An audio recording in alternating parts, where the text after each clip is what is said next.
एक बार की बात है, समुद्र में एक जहाज तूफान में फंस गया। जहाज नष्ट हो गया और उसमें सवार सभी यात्री समुद्र में डूब गए। भगवान की कृपा से एक आदमी को छोड़कर बाकी सभी लोग किसी तरह बच गए और समुद्र के किनारे आ गए। कुछ देर बाद जब उसे होश आया और उसकी आंखें खुलीं, तो उसने खुद को एक सुनसान द्वीप पर पाया। जैसे ही वह आदमी उठा, वह भगवान को प्रणाम करने लगा और बोला, हे भगवान, कृपया मेरी मदद करें, कृपया मुझे कुछ मदद भेजें। दिन बीतते गए, लेकिन उसके लिए कोई मदद नहीं आई।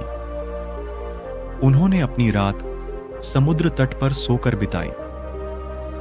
पिछले दिन जब वह उठा, तो उसने फिर भगवान से प्रार्थना की, लेकिन कोई मदद नहीं मिली।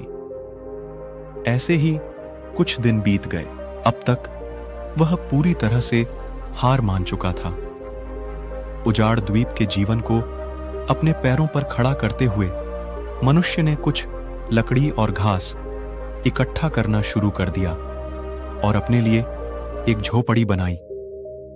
उसने टूटे हुए जहाज से सामान इकट्ठा करके झोपड़ी में रख लिया। वह द्वीप पर नारियल और मछली खाकर जीवित रहने लगा।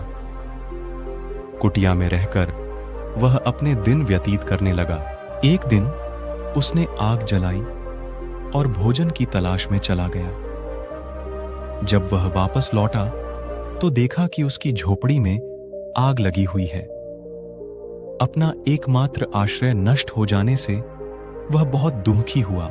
गुस्से में आकर उसने अपना सिर आसमान की तरफ उठाया और भगवान को रोकने लगा और बोला, हे भगवान, मैंने तुमसे कहा था कि मेरी कुछ मदद करो, लेकिन तुमने मेरी बात नहीं मानी। मैंने यहां रहने के लिए एक झोपड़ी बनाई थी और तुमने उसे भी जला दिया।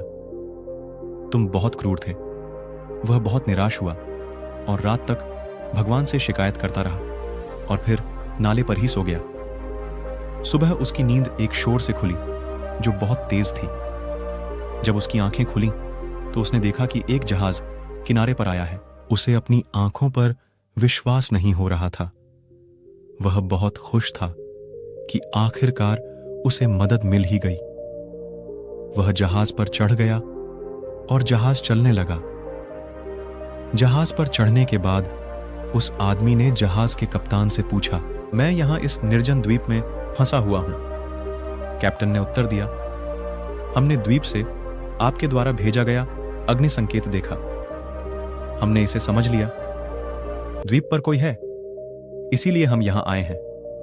आदमी ने कहा, लेकिन मैंने कोई फायर सिग्नल नहीं भेजा। कैप्टन ने कहा, लेकिन हम तो फायर सिग्नल देखकर ही यहां आए हैं। मैं यहां इस निर्जन द्वीप में फंसा हुआ हूं। कैप्टन ने उत्तर दिया, हमने द्वीप से आपके द्वारा भेजा गया अग्नि संकेत देखा। हमने इसे समझ लिया।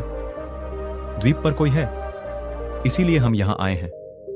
आदमी ने कहा, लेकिन मैंने कोई फायर सिग्नल नहीं भेजा। कैप्टन ने कहा, लेकिन हम तो फायर सिग्नल देखकर ही यहां आए हैं। तभी आदमी को अपनी जलती हुई झोपड़ी की याद आई। वह समझ गया कि कैप्टन जिस फायर सिग्नल की बात कर रहा था, वह उसकी जलती हुई झोपड़ी थी। वह समझ गया कि उसकी झोपड़ी में आग लगाकर उसे निर्जन द्वीप से बाहर निकालना भगवान की योजना थी। उसे समझ आ गया कि ईश्वर की योजना उसके अपने लिए बनाई गई योजना से बड़ी है और वह ईश्वर को धन्यवाद देने लगा। अगर हम अपने जीवन में देखें, तो पाएंगे कि हम अपने जीवन में बहुत सारी प्लानिंग करते हैं, लेकिन जो हम चाहते हैं वो होता नहीं, और जो होता है वो हमारी मर्जी से नहीं होता। हम हमेशा अपने जीवन में होने वाली घटनाओं को अपने सीमित दिमाग से समझने की कोशिश करते हैं। जब हम पर मुसीबत आती है, तो हमारा विश्वास हमेशा के लिए डगमगाने लगता है। मरीज टूटने लगते हैं, आशाएं धूमिल होने लगती हैं और हम ईश्वर से शिकायत करने लगते हैं। वहीं ऐसे समय में भगवान पर भरोसा रखकर मुसीबत से निकलने का प्रयास करना चाहिए। 7 अरब से अधिक लोगों की दुनिया में भगवान के पास हम में से प्रत्येक के लिए एक उद्देश्य और एक योजना है। हमें बिना निराश हुए सर्वशक्तिमान पर विश्वास रखते हुए अपना प्रयास करते रहना चाहिए।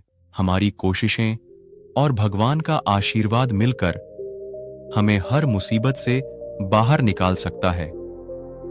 इसलिए जब भी आपको जीवन में ऐसा लगे कि आपकी योजना विफल हो रही है, सब कुछ आपकी इच्छा के विरुद्ध हो रहा है, हमेशा याद रखें कि शायद भगवान के पास आपके लिए कुछ और योजना है और उसकी योजना हमेशा आपके लिए आपकी योजना से बड़ी, साहसी और बेहतर होती है।